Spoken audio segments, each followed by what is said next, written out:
One of the most important cultural aspects of American history is the belief in individualism.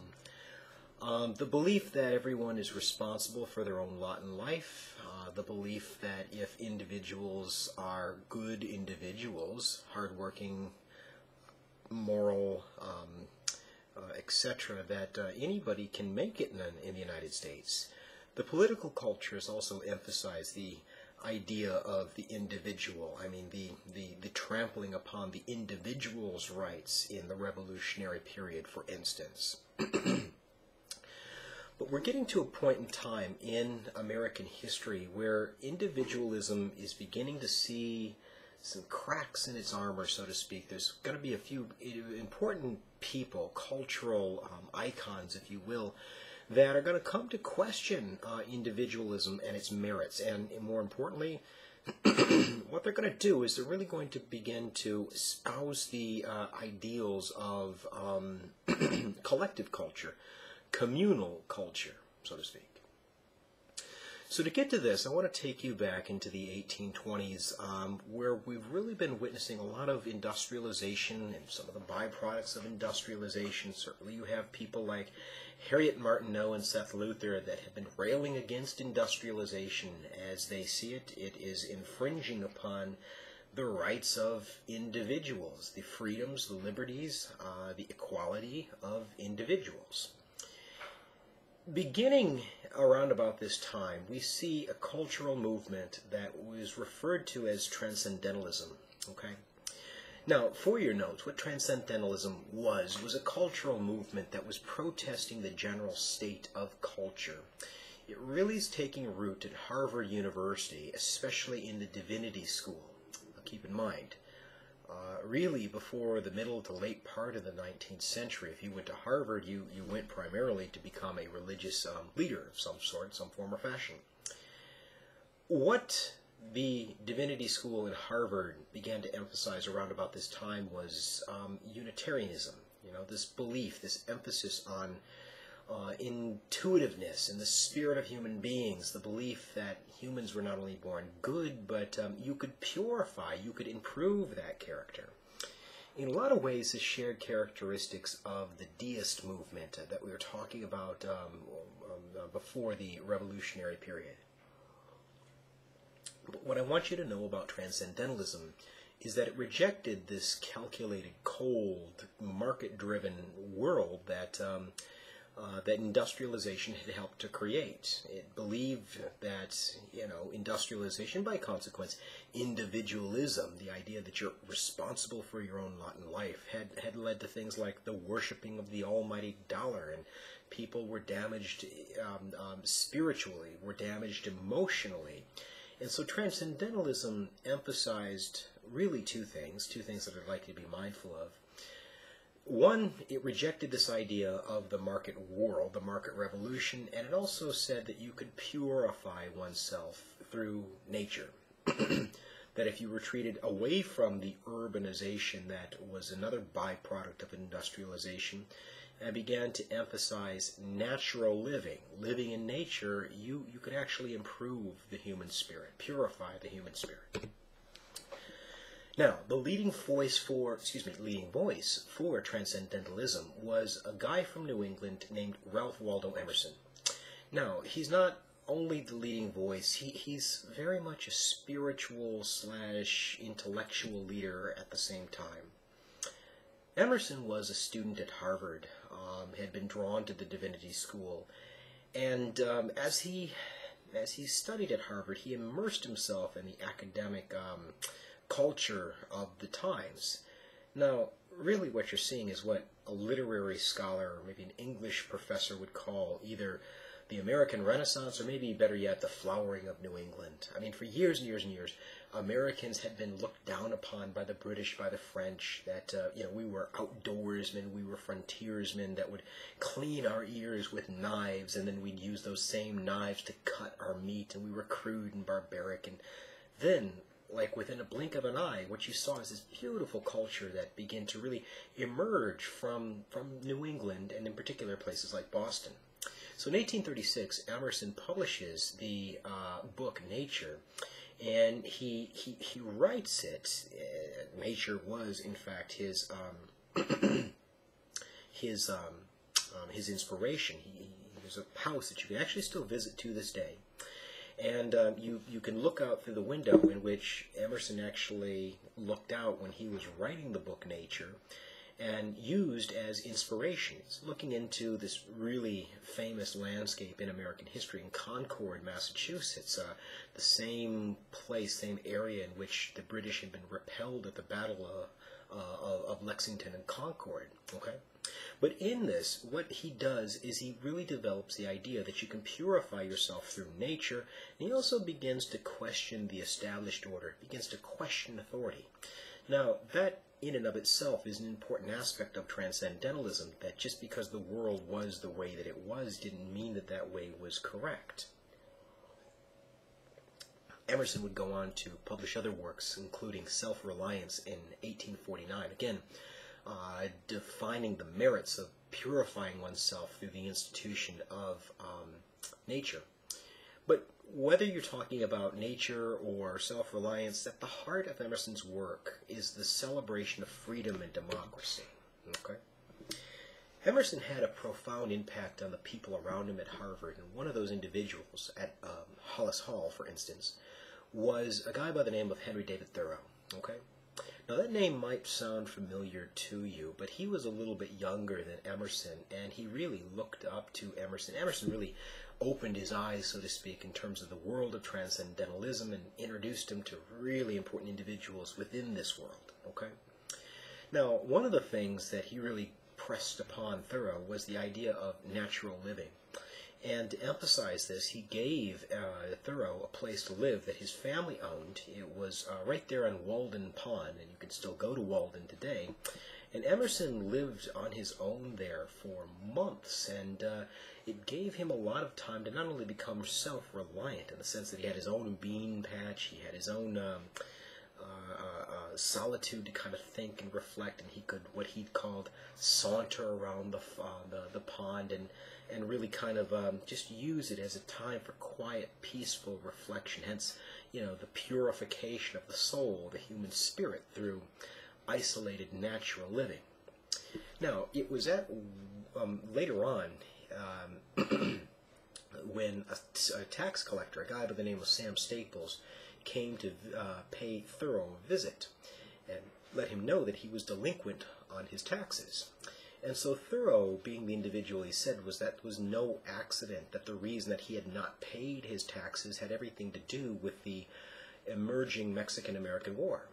You see, Thoreau believed this war to be two things. One, an American aggression on a non-aggressive enemy, the Mexican government. In other words, the Mexican government hadn't done anything, really, to provoke a war with the United States, but furthermore, he believed that the war with Mexico was a gigantic ruse to spread the institution that was slavery. So to really emphasize his point, his discontent with respect to the war, he didn't pay his taxes. And for that he was arrested. He later went on to write a piece that was called Civil Disobedience. Okay? And one of the individuals that came to spring him from the jail was none other than Ralph Waldo Emerson, who said, you know, Thoreau, what are you doing on the inside of that cell? Why aren't you out here with me? And it was Thoreau that said to Emerson, what are you doing out there? There's a war out there. There's a war that people are tolerating out there, designed to spread an evil institution like that of slavery. Why aren't you in here with me? And so when he got out, he wrote the piece that I was referring to, Civil Disobedience, that emphasizes when there is an unjust law, an unjust custom, what you have a responsibility for as a good law-abiding citizen is to break that law, to break that custom. Do it non-violently, such as not paying your taxes. But of course, you have an obligation as a moral, upstanding citizen to oppose the laws that are not just, that do not emphasize things like freedom and equality. So it really is a really glaring example when it comes to the idea of questioning the established order. Now, in that respect, Margaret Fuller was a transcendentalist writer around about this time period too, and much of her work is concentrated on the idea of full equality for women, in particular the idea of full development of personhood. Okay, we had people like Abigail Adams and Mary Wollstonecraft that had plugged the idea of equality for women for decades, but they had mainly been looking at this through political lenses. Fuller did this through more or less a cultural lens, in the sense that you can give women more and more political freedoms, but what they really need is the idea to be able to develop into the person that they were destined to become. We are talking about a time period where most universities, Harvard or otherwise, closed their doors to female applicants. That's to say nothing of, the idea of voting in an election, having a voice in the democratic process. So Fuller's most famous piece, Woman in the 19th Century, really takes on this idea that women were treated as second-class citizens, and that was the established order, but once again, she's questioning the established order. Okay? So all of this comes to a head in the brainchild that would eventually be known as Brook Farm, the greater Massachusetts area.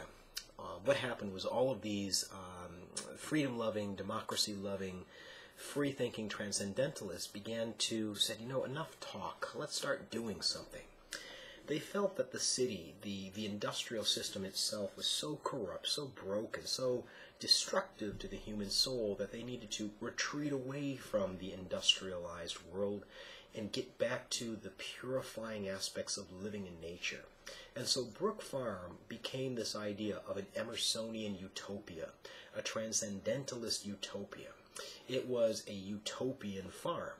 Now, the idea of utopia, the perfect society, it was meant to break away from the market, consumer-driven world and produce all the worldly needs of the people of the farm by just having people work, not for payment, not for profit, but simply working to produce the needs and day-to-day necessities of the people that are living there.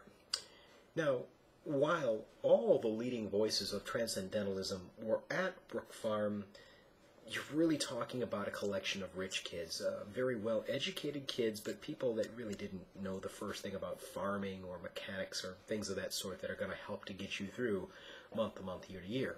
So Brook Farm, for your notes, Brook Farm fails, but the idea of Brook Farm is what survives and what becomes important, because this idea of communal living in a community with your fellows and working not necessarily for private profit or private gain, but for the betterment of your cohort, your fellow man. That's the idea that survives. And one of the instances that we can see this would be Mother Ann Lee and the Shakers.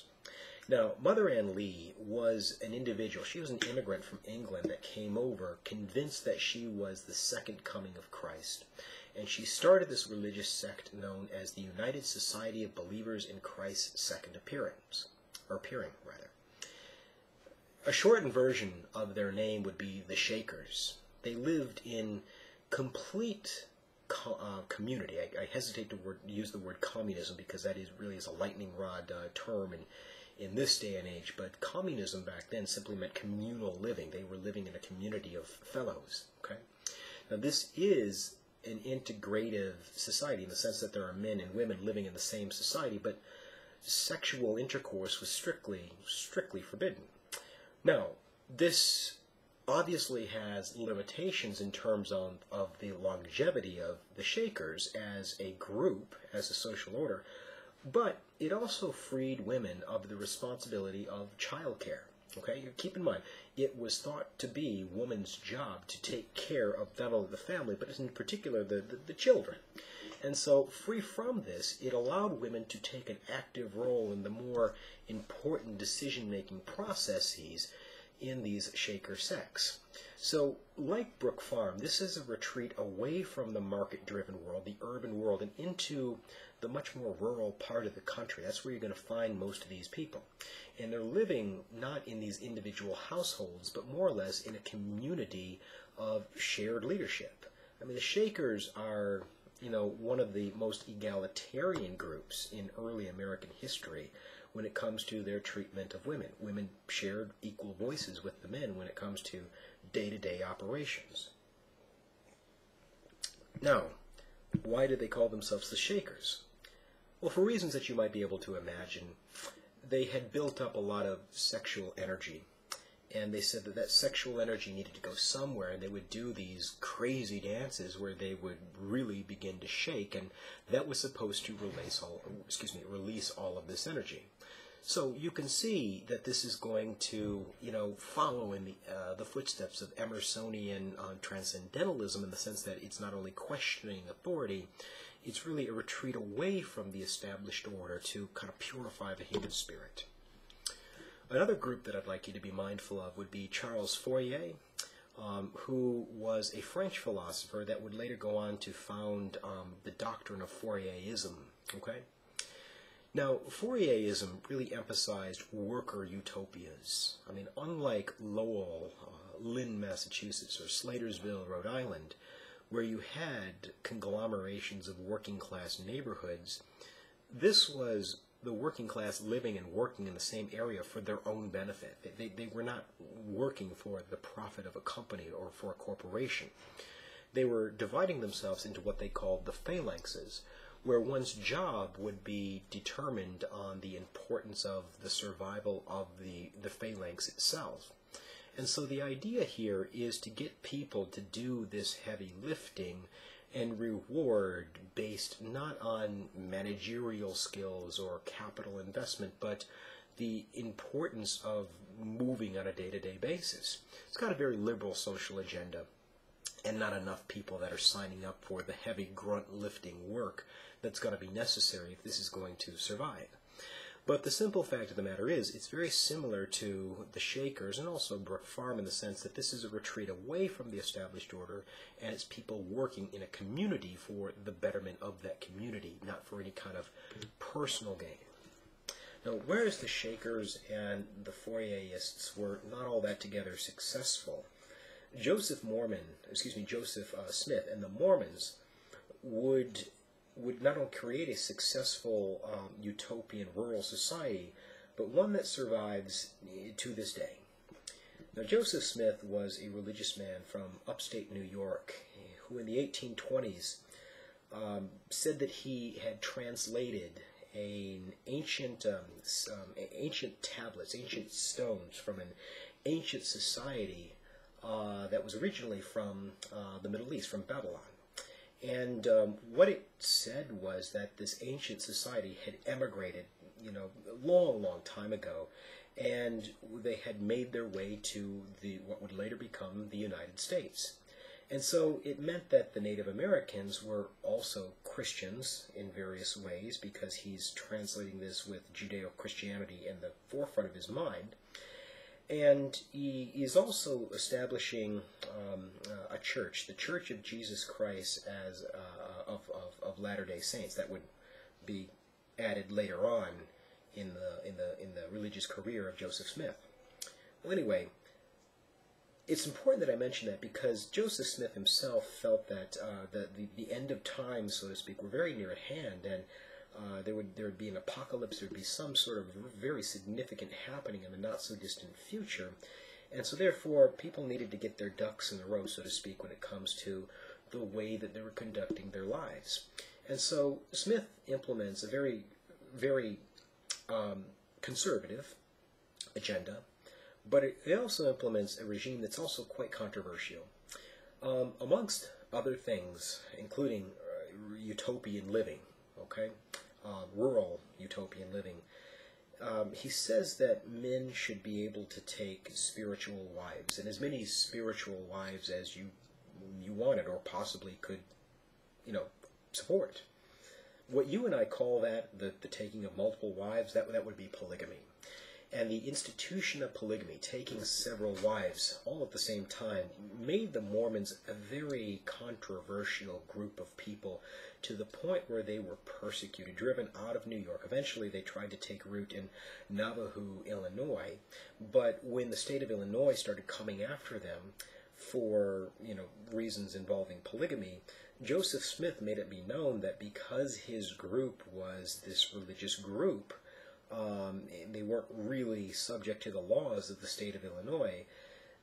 the state authorities arrested him, and later on, a mob, an angry mob, would bust into the prison and they would assassinate Joseph Smith and his brother.